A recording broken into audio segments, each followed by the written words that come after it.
So the Xbox showcase is literally only a few days away. I'm excited. People in the community are excited. And there is a lot of hustle and bustle on social media. People talking about what could potentially be there. And no, this video is not here to outline all the big rumors and this, that, and everything else in between. And we're not here to talk about like Xbox needs to do this, Xbox needs to do that. Let's just really cover the real facts. If you've tuned into this video looking for me to use great lines like interpolation and ambient inclusions and high texture resolution, guess what? I'm not that kind of an individual because I don't weigh my experience as a gamer on being able to count frame rates, see fuzziness on a rock, or any other kind of, shall we say, meaningless little detail about games. For me, it's all about what is delivered as a story, a gameplay mechanic, something else for me to enjoy and just really kind of help me forget about all the craziness that goes on in the world. Now, talking about craziness, let's just start with the fact that, everybody wants Xbox to be like PlayStation. That is the last thing I want for Xbox right now, because let's talk about that. PlayStation right now is literally going through an identity crisis. Are they an entertainment movie / gaming company? Are they a multiplayer brand? Are they a cinematic single player driven experience brand? It just really feels like at this point, PlayStation is like a kid that just graduated high school that has no damn idea what he wants to go to college for or what trade he wants to get into.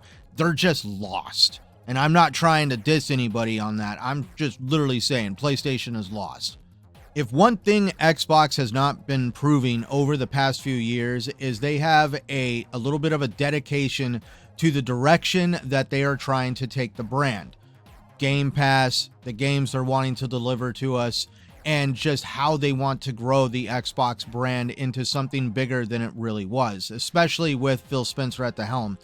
Phil Spencer has actually done an amazing job since he was put in charge of the Xbox brand, recaptured the power crown, created innovative ideas like Game Pass and even backwards compatibility and what smart delivery, because I can put an Xbox One game in my Series X and be able to play it. I can even play an OG Xbox game on my Series X. Something you can't even do on a PlayStation. Phil Spencer has done a good job with the brand, and he has always been dedicated to the direction he wants to see it flourish to. And anytime there is issues with the brand, Phil Spencer does take those issues head on. We saw that in his interview with Kinda Funny Games. But now we're possibly seeing a maybe even more aggravated Phil Spencer, somebody that really wants to take the gloves off and really make his presence known. And we saw that possibly just a few weeks ago when PlayStation did their showcase and they showed a number of titles outside of the massive multiplayer titles that they showed, but like literally 12 titles that were shown are also on Xbox. And as soon as the showcase ended, Xbox marketing was out there like, bam, yep, guess what? Those aren't exclusives, they're over here too. So could we honestly say we've already seen inklings of Xbox becoming a little bit more aggressive when it comes to how they're going to establish themselves as a brand? Now, let's really talk about that. There is a lot of games that we are also looking forward to that we all want to know more about. Especially, we saw some dude throw glitter around his house, but now all of a sudden a Fable has to be there. It'd be great if Fable is there, but I'm pretty sure that they could also deliver some other kind of Fable news outside of Playground Games Fable. Like we could go down a little bit of a rabbit hole, but could we possibly see a Fable remaster trilogy? I don't know. That's Fable news. That's worth throwing glitter around the house and trying to pick up for the next few years. But there's also other games. We would like to know more about Hellblade 2, Avowed, State of Decay 3, Perfect Dark, The Outer Worlds 2, hell, Indiana Jones. I mean, we got an Indiana Jones movie coming out this year. It'd be great to get more info on that. We've got the Starfield Direct coming up, so I don't really see Starfield having too much of a focus in the showcase. But also, we've got Project Mara, Forza Motorsport, Contraband, and we even got the Kojima collaboration. But let's really think about the Kojima collaboration. He's good friends with Jeff Keighley. I really don't see Kojima coming out and announcing anything spectacular outside of the Game Awards or any kind of Jeff Keighley stage event or, Jeff Keighley's Summer of Games. But there is also studios that we haven't really heard much about lately, like the Coalition. Are they doing Gears 6?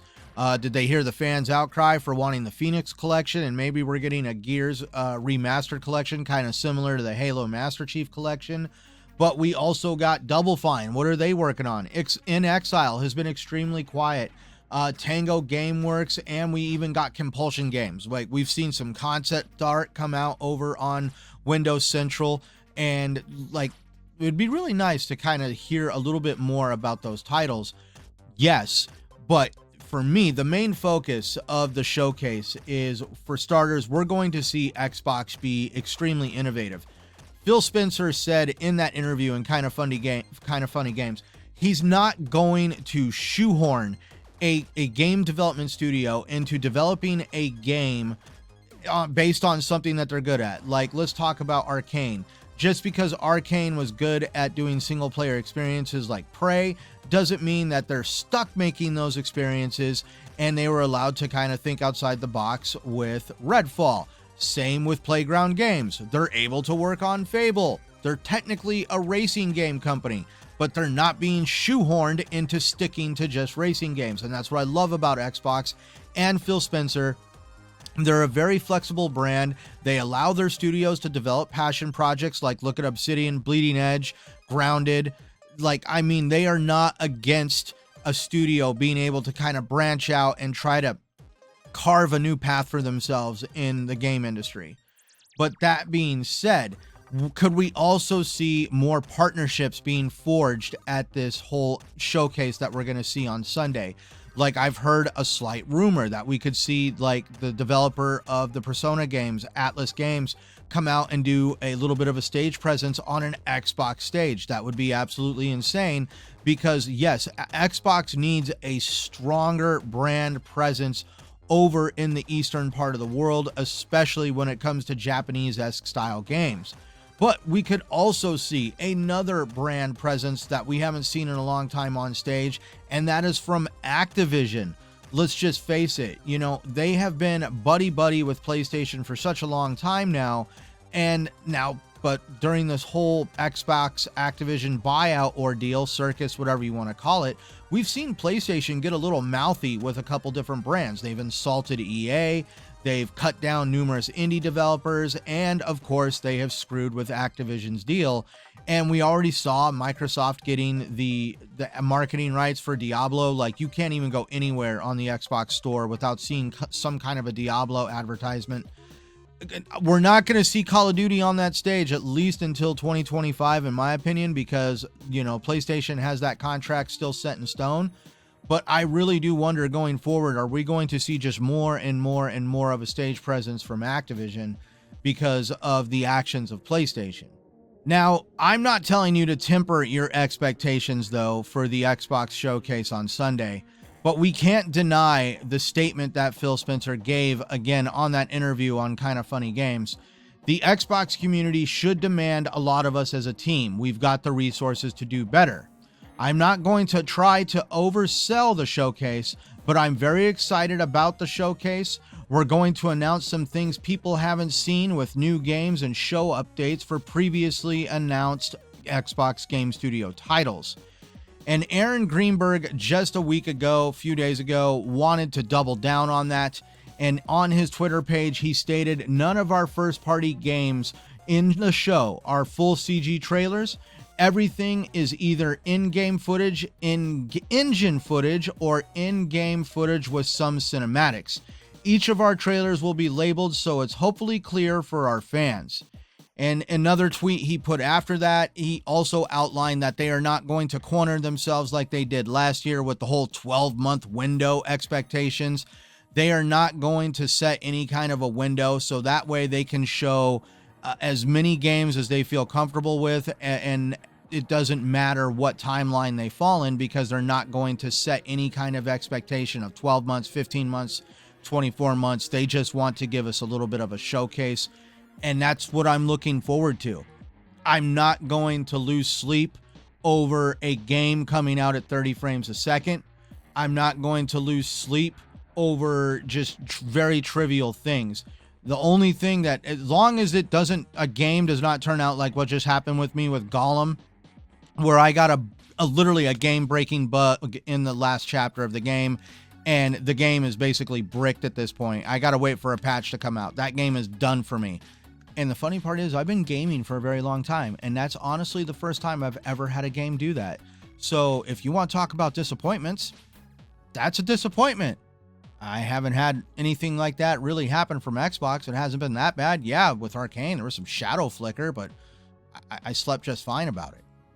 So when it comes to this Sunday's Xbox showcase, we have a lot to look forward to. We'll be able to take a good hard look at what is going to be delivered to us in the future, the rest of 2023 going into 2024 for the Xbox brand, and the other partnerships that they forge along with showing the games for those companies.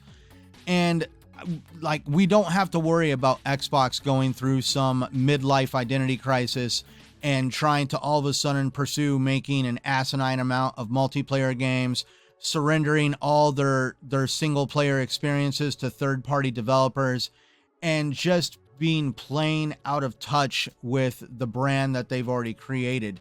That can be left to the other guys. Xbox is going to continue doing what they do best, and that is marching in the direction that they have already found themselves marching in, and continuing to develop and grow the ecosystem that we have all learned to love and enjoy. So everybody, thank you for tuning in. I really enjoy you coming here and watching my content every chance you do. I enjoy all the comments you leave down below, both good and bad. Some of them are even very entertaining. For more content like this, please like, subscribe down below, all that fun stuff that YouTube likes to see, and go for it. Leave a comment. Keep on going. I love every interaction with you guys. Some of you guys have even kind of like really warmed my heart and made me feel very special in some of the comments that you have said. And I mean, I wish you all nothing but positive thoughts. And I'm not trying to say that to sound cheesy. I don't really want to wish ill will on anybody, including those that berate me.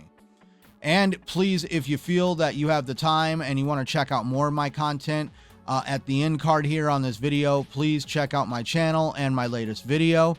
As always, I also have to end off with telling you that no matter what anybody tells you, be sure to play the games you love on the platform you prefer, no matter what anybody says. And that also goes for the Xbox Showcase on Sunday. If you enjoyed it, don't let anybody else tell you you shouldn't have. I am Centurion 1307, and thank you for watching.